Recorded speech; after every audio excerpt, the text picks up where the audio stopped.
నిర్గమకాండము 22, 23, 24. వారు నీ చేత ఏ విధముగా నేను 23, 24. అలాగూ అనేక దినములు జరిగిన మీదట నిర్గమకాండం 2, 23, 24. ఐగుప్తురాలు చనిపోయి ఇశ్రాయేలు తాము చేయుచున్న వ్యక్తి పనులను బట్టి తూర్పులు విడుచుతూ మొరపెట్టుచుండగా తమ వ్యక్తి పనులను బట్టి వారు పెట్టిన మొర దేవుని యొద్దకు చేరింది. 24.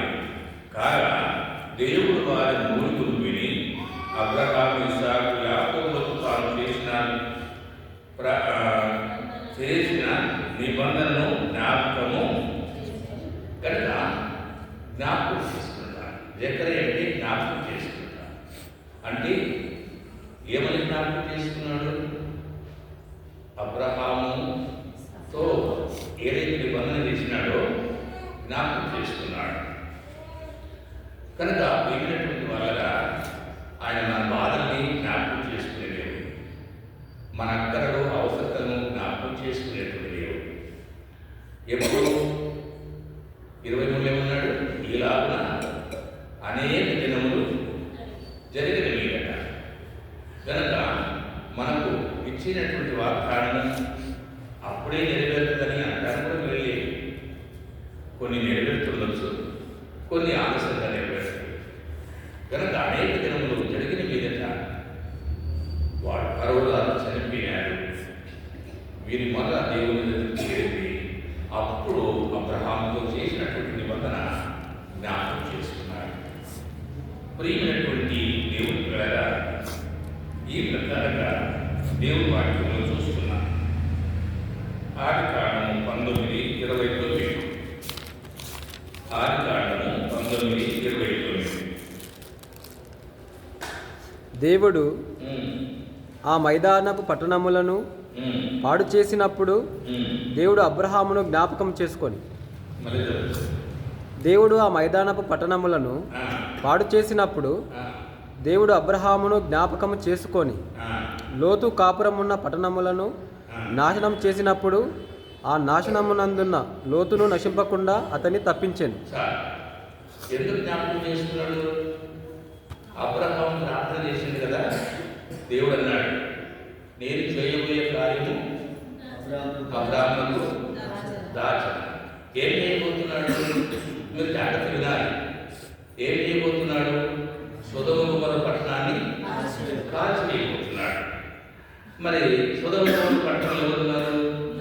లోతు ఉన్నాడు. అబ్రహాము దేవుడు ఏమవుతాడు? స్నేహితుడు అవుతాడు. కనుక మరి దేవుడు అన్నాడు, నేను చేయబోయే కార్యం అబ్రహాముకి దాచదను. ఎందుకు ఆ మాట అన్నారంటే వాళ్ళ తమ్ముని కొడుకు లోతు సొదొమ గొమొర్రా పట్టణంలో ఉన్నాడు కదా. మరి ఇప్పుడు నేను కాల్చివేయబోతున్నా. చెప్పకుండా కాల్చేస్తే మరి నా కొడుకున్నాడు కదా అక్కడ, మీరు అట్లయితే చేసిందని అంటాడు అని ఆయన చెప్పకుండా నేను చెయ్యను అని అన్నాడు. ఆ మాట ఎందుకు అన్నాడంటే అబ్రహాము దేవుడు అబ్రహాము దేవుడికి స్నేహితులకు చేయబోయే కార్యము అసలు దాచిపెట్టడం అని. ఆ పట్టణాన్ని కాల్చేటప్పుడు అది కాలిపోతుంది. కాలిపోతుంటే లోతు ఉన్నటువంటి ప్రదేశం కాలకుండా లోతు అందులో నష్టపోకుండా అబ్రహాము ప్రార్థన చేసింది కదా, 50 మందితో కాపాడు, 40 మందితో కాపాడు.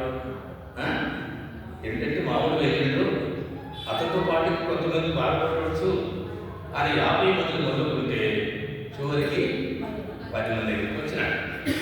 కనుక ప్రార్థన చేసింది కనుక ఆ లోతు ఉన్నటువంటి ప్రదేశాన్ని కాల్చివేయకుండా అబ్రహాముతో చేసినటువంటి మాట జ్ఞాపకం చేసుకున్నాడు. ఒకవేళ కాల్ చేస్తే అయ్యా ఆ రోజు నాతో ఆ మాట ఇచ్చింది కదా కాల్చివేయని, మరి వాళ్ళని చెప్తారు అంటాడని జ్ఞాపకం చేసుకున్నాడు. జ్ఞాపకం చేసుకున్న కారణం జరిగింది ఏంటంటే లోతు ప్రమాదం నుండి తప్పించబడ్డాడు. చావుగా బ్రతికించబడ్డాడు. మొదలై చూసినా ఇశ్రాయేలు అనేక దినములు మొరపెట్టినారు. ఇలాగూ అనేక దినములు గడిచిన మీదట ఫరోరాజు చనిపోయినాడు. వారు పెట్టినటువంటి మొర దేవుని సన్నిధికి చేరుకున్నది. అప్పుడు దేవుడు జ్ఞాపకం చేసుకున్నాడు. ఏమని? కనుక వారి చేతిలో నుండి ఇశ్రాయేలును విడిపించడానికి కొరకై జ్ఞాపకం చేసుకున్నాడు. కాబట్టి ప్రియమైనటువంటి వాళ్ళగా మూడవది ఆదికాండం 30:27 రాహేలు దేవుడు ఒక నిమిషం రాహేలు భర్త మీద నాకు సంతానం ఇవ్వండి, లేకపోతే నేను చచ్చిపోతా అని అన్నది. ఎందుకు? వాళ్ళకు సంతానం ఏంటి, ఈమెకు సంతానం. నాకు సంతానం కావాలి, లేకపోతే నేను చచ్చిపోతా అంటే యాకోబు ఉన్నాడు. రాహేలు మీద యాకోబు కోపం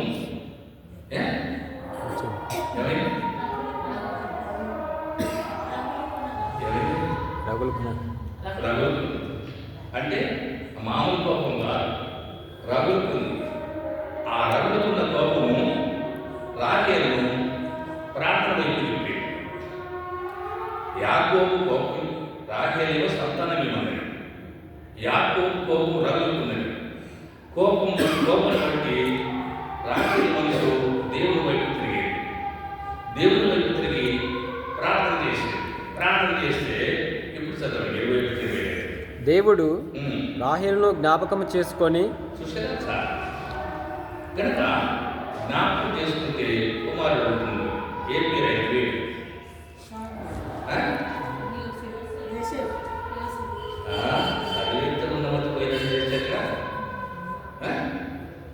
యోసేపు. కాబట్టి ప్రియమైనటువంటి వాళ్ళ కుమారుడు ఇచ్చినాడు. ఒకవేళ చెప్తున్నదేమో నాకు వినిపించలేమో కనుక ఈ ప్రకారంగా చేసినాడు. తర్వాత 41:9 ఆదికాండము 41:9 త్వరగా చదవండి. అప్పుడు పానదాయకుల అధిపతి నేడు నా తప్పిదములను జ్ఞాపకం చేసుకొనిచున్నాను. జ్ఞాపకం చేసుకుంటున్నాను. ఏం తప్పిదం చెప్పగలరా? అతనికి యోసేపుకు చెరసాల్లో ఉన్నాడు. అప్పుడు పానదాయకుడు పక్షకాలం చెరసాల్లో ఉన్నారు. పానదాయకుడు పక్షకాలం కలగదంటే దాని భాగము యోసేపు చెప్పినాడు. యోసేపు చెప్పిన ప్రకారంగా వాళ్ళు జరుగుతుంది. మీకు ఇట్లా జరుగుతుంది. మీకు మేలు జరిగినప్పుడు నన్ను కూడా జ్ఞాపకం చేసుకోమన్నారు. జ్ఞాపకం చేసుకోమంటే వాళ్ళు ఏం చేసినారు? మర్చిపోవడము అయితే దేవుడు చెప్తాం, మర్చిపోవడం దేవుడు చెప్తాం. కొన్నిసార్లు మనం సందర్భాన్ని బట్టి మనం చెప్పుకుంటాం, మర్చిపోవడం దేవుడు చెప్తాం. ఒకవేళ అప్పుడే వాళ్ళతో పాటు ఇతన్ని విడిపిస్తే మరలా పట్టించుకుపోయేటోడేమో. కనుక ఇప్పుడు పర్వరాజు కలగన్నాడు. కలభావం చుట్టువారు లేరు. అప్పుడు అతడు జ్ఞాపకం చేసుకున్నాడు. అయ్యా, నీ కలభావం చెప్తాను కొడుకు సరసాలలో ఒకడు ఉన్నాడు, నాకు అట్లే చెప్పినాడంటే అప్పుడు విడిపించినాడు. కలభావం చెప్పిన తర్వాత ఆ దేశానికే సరిపాలిపోయాడు. కనుక ప్రియమైనటువంటి వాళ్ళగా ఈ ప్రకారంగా మరి జ్ఞాపకం చేసుకునటము మరి ఎంతో మంచిది. ప్రియమైనటువంటి వాళ్ళగా చదవండి జకర్యా గ్రంథము 1వ అధ్యాయం 1వ వచనం. ఎంత సులువుగా ఉన్నదంటే రాజైన దర్యావేషు 2వ సంవత్సరము 8వ నెలలో యెహోవాకు ప్రవక్తయు ఇద్దోకు పుట్టిన బెరక్య కుమారుడైన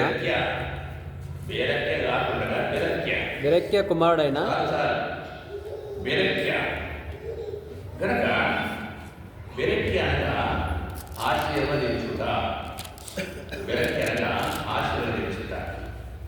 ప్రియమైనటువంటి వాళ్ళగా చెప్పండి, జ్ఞాపకం చేసుకున్న తర్వాత ఏం చేస్తాడు? ఆశీర్వదిస్తాడు. కనుక మనకు ఆశీర్వాదం రావాలంటే ఆయన జ్ఞాపకం చేసుకోవాలి. జ్ఞాపకం చేసుకోవాలి. ప్రియమైనటువంటి వాళ్ళ మరి జ్ఞాపకం చేసుకోవటము ఎంతో మంచిది. దావీదుకి ఆదికాండం 26:12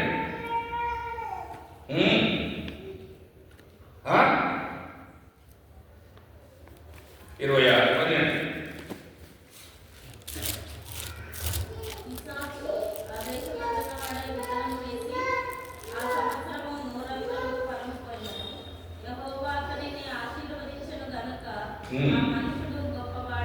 ఇస్రాయేలు దేశమందున్న వాడి విత్తనం వేసి ఆ సంవత్సరము 100 ఫలం పొందాడు. యెహోవా అతన్ని ఆశీర్వదించిన కనుక ఆ మనుషుడు గొప్పవాడు. ప్రియమైనటువంటి వారు గెరారు వెళ్ళినాడు. గెరారు వెళ్ళినప్పుడు ఆ దేశంలో ఉన్నటువంటి వారు ఇస్సాకును చూసి, ఇస్సాకు భార్యను చూసి, నా భార్యను చూసి నన్ను ఏమైనా చంపుతారు అనుకొని ఆమెకి ఏం కావాలంటే నా చెల్లెలన్నాడు. బాగానే ఉంది. సరే, వారు మరలా ఆ దేశం రాజు వాళ్ళని చూస్తే వారు ఇంట్లో సరసమాడుతున్నారంట. అప్పుడు అనుమానం వచ్చింది. అరే, భర్తనే కదా ఈ ప్రకారం గాడిదని పిలిచి, ఏమయ్యా ఇట్లనే ఎందుకంటే నా భార్య చక్కదని మీరేమైనా చేసి నన్ను చదువుతారనుకో నేను అబద్ధమాడాను. వాళ్ళ నాన్నగారు అట్లా అబద్ధమాడాడు, తర్వాత ఈయన కూడా అబద్ధమాడాడు. సరే, ఆ టైంలో ఆ దేశంలో ఉండి ఆయన ఆశీర్వదించబడ్డాడు. ఎవరు? ఇస్సాకు. కనుక ప్రియమైనటువంటి వాళ్ళరా, ఆయన కనాను విందులో పెళ్లిలో ద్రాక్షరసం అయిపోయినప్పుడు, నాయన యేసయ్య ద్రాక్షరసం అయిపోయిందని తల్లి చెప్తే నా సమయం ఇంకా రాలేదు, నా సమయం ఇంకా రాలేదన్నా. ఎందుకు సమయం ఇంకా రాలేదంటే, మానవుని సమయంలో దేవుడు చేస్తే లెక్కలో ఉండదు. అది కంప్లీట్గా ఖాళీ కావాలి. ఖాళీ అయితే ఖాళీ చేస్తాడు. ఆయన ఖాళీ చేయటానికే ఉన్నాడు. మీ దగ్గర, మన దగ్గర సరుకు ఖాళీ కాకపోతే ఏదైనా నొప్ప రోగం పెట్టి కంప్లీట్గా ఖాళీ చేస్తాడు. ఖాళీ చేసిన తర్వాత ఆయన ఖాళీ చేస్తాడు. ఉదాహరణకి రక్తస్రావం లేనటువంటి రోగి ఏమన్నది? అప్పుడు యేసు కూర్చున్న వార్త విని, అంతకు ముందు విన్నది పట్టించుకోకపోవడానికి కారణం ఏంటి? ఆమె తెలివితేటలు అర్థమైంది, ఆమె డబ్బు అర్థమైంది, తిరిగి అదంతా ఖర్చు అయిపోయింది, డబ్బంతా ఖర్చు అయిపోయింది, ఇంకా ఏం తెలియలేదు. అప్పుడు యేసు కూర్చున్న వార్త విన్నది. అప్పుడంటే మనం కంప్లీట్గా ఖాళీ అయినప్పుడే. కనుక ఖాళీ అయినప్పుడు దేవుడు కార్యం చేస్తాడు. ఏం చేసిందని ఎంత చెరుగు మాత్రమే ముట్టుకుంది, అంతే. దేవుడు కార్యం చేస్తున్నాడు, ఆశీర్వదించాడు. ఆమె ఉన్నటువంటి బలహీనత కట్టుబడ్డది. కనుక దేవుడు అద్భుత రీతిగా కార్యం చేసినాడు. మొదటి దినవృత్తాంతములు 13:14. మొదటి దినవృత్తాంతములు 13:14. అక్కడ మొదటి సమయంలో 6వ అధ్యాయంలో 5వ అధ్యాయంలో మందసం పట్టబడ్డాడు. 6వ అధ్యాయంలో ఆ మందసం పట్టబడితే వారు దాగోను గుడిలో పెట్టినారు. దాగోను గుడిలో పెడితే వారికి ఫిలిష్తీయులకు రహస్యమైనటువంటి స్థలాల్లో గడ్డలు ఉంటుంది. దేవుని హస్తము వారి మీద భారంగా ఉంది. వారు మరి అనుకున్నారు, మనకి ఇలాంటి గడ్డలు కొట్టుకోవడానికి కారణం ఏంటంటే దేవుని మందసము, ఆ దేవుడు మందసం మన మధ్యలో ఉంది కనుక మందసం మన దగ్గర ఉండకూడదు, మరలా వారికి అప్పగిస్తామని అన్నప్పుడు వారికి అప్పగించినారు. వారికి అప్పగిస్తే వీళ్ళు తీసుకువెళ్తే వారికి తీసుకువెళ్ళి ఓపిదేని ఇంట్లో పెట్టినారు. ఓపిదేని ఇంట్లో పెడితే అవి వెళ్ళి ఆశీర్వదించబడ్డాడు. యేసుక్రీస్తు ప్రభువుకు గుర్తుగా ఉన్నటువంటి మందసమే యేసు ప్రభువుకు గుర్తుగా ఉంది. యేసు ప్రభు ఉన్నటువంటి హృదయం ఆశీర్వదించబడుతుంది. ఏమా ఎప్పుడు 10 రోజులకి ఆశపడుతున్నాం కదా. కనుక దైవ సంబంధమైనటువంటి ఆశీర్వాదం వేరు, భౌతిక సంబంధమైనటువంటి ఆశీర్వాదం వేరు. కనుక ప్రియమైనటువంటి వాళ్ళగా ఈ ప్రకారంగా దేవుని వాక్యంలో చూస్తున్నాం. తర్వాత బెరెక్య, ఇద్దో పుట్టిన బెరెక్య. ఇద్దో అనగా ఏంటి అంటే సమయం వచ్చినప్పుడు. ఇద్దో అంటే జకర్యాని ఆశీర్వదించడం, బెరెక్య అంటే క్షమించండి, జకర్యా అంటే జ్ఞాపకం చేసుకోవడం, బెరెక్య అంటే ఇద్దో అంటే సమయం వచ్చినప్పుడు. కనుక మరి సమయం వచ్చినప్పుడు అనొచ్చు, లేదా ఏర్పాటు చేసిన దినం అనొచ్చు.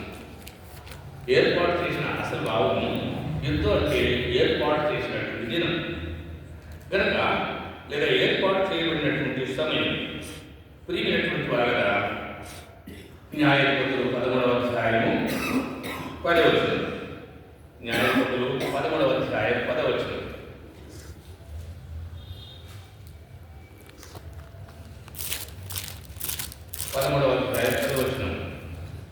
ఆరవ గ్రంథం యెహోషువ న్యాయాధిపతులు. ఆ సమయమున ఆమె పెళ్లి అయిన మనోహ ఆమె వద్ద ఉండలేదు గనుక.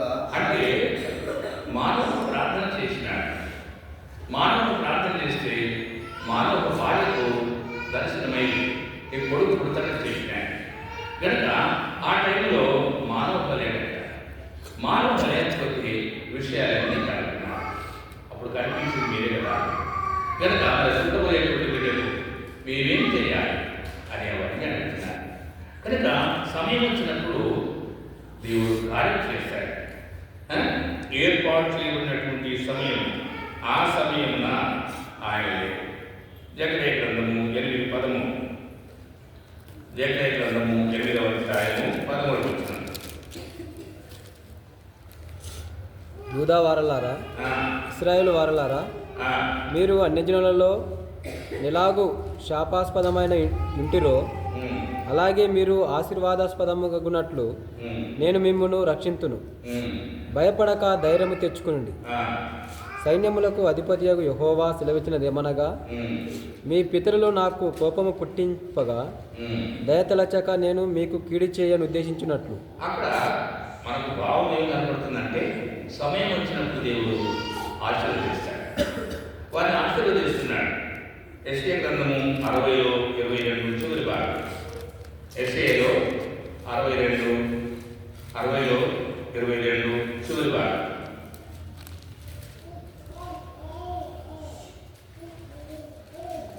చదవండి. వారిలో ఒంటరి అయిన వాడు లాస్ట్ యెహోవా తగిన సమయమున కార్యాన్ని తలపెడతాడు. తిప్పలు పడ్డ మనం ఎంత తిప్పలు పడ్డా సమయం రాలేదు. దేవుడి సమయం వచ్చిన తర్వాత ఆ కార్యం తల్లి కనపడతాయి, తలపెడతాడు. ఎంతో త్వరపెడతాడు. అది పెళ్లి కానీ, అది ఇల్లు కానీ, ఇంకేదైనా చేయడానికి వరకు దేవుడి సమయం వచ్చినప్పుడు దేవుడు త్వరపెడతాడు. కనుక ఫిలిప్పీ పత్రిక 4:10. ఫిలిప్పీయులకు రాసిన పత్రిక 4వ అధ్యాయము 10వ వచనం. త్వరగా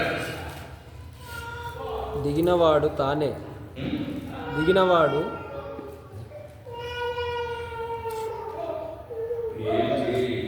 నన్ను గూర్చి మీరిన్నాళ్ళకు మరలా యోచన చేయసాగిరని. చూసారా, నన్ను గురించి మీరు ఎన్నాళ్ళకు మరలా యోచన చేయసాగిరని ప్రభునందు మిక్కిలి సంతోషించింది. ఆ విషయంలో మీరు యోచన చేసి ఉంటుంది, కానీ తగిన సమయము దొరకకపోయేది. అంటే వాళ్ళకి ఆశ ఉందంట, కానీ కుదరలేదు. సమయం వచ్చినప్పుడు వారు ఆలోచన చేసినారు. పౌలు గురించి ఏమంటాడు? నన్ను గురించి మీరు ఇన్నాళ్ళకు మరలా యోచన చేయసాగిరి, సాగిరని ప్రభునందు మిక్కిలి సంతోషించుకుని.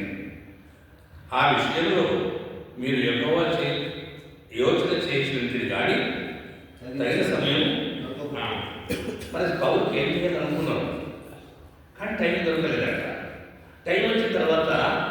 దేవుడు సాయం చేసినాడు కనుక అంటే దేవుడి సేవకులకు పిలుపు పట్టణంలో ఉన్నటువంటి వారు సమయం వచ్చినప్పుడు ఆ కార్యం చేసినాడు కనుక ఏంటిది ఆయనకు ఇవ్వటానికి కూడా ఏమంటున్నాం చూడండి 18 అంటాడు,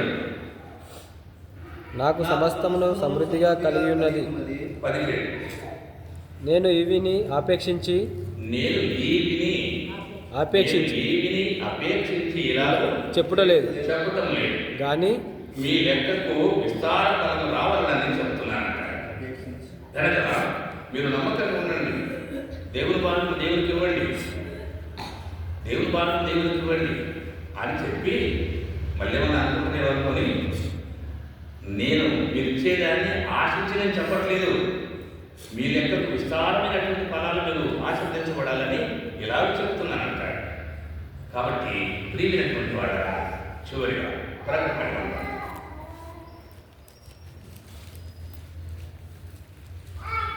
11:18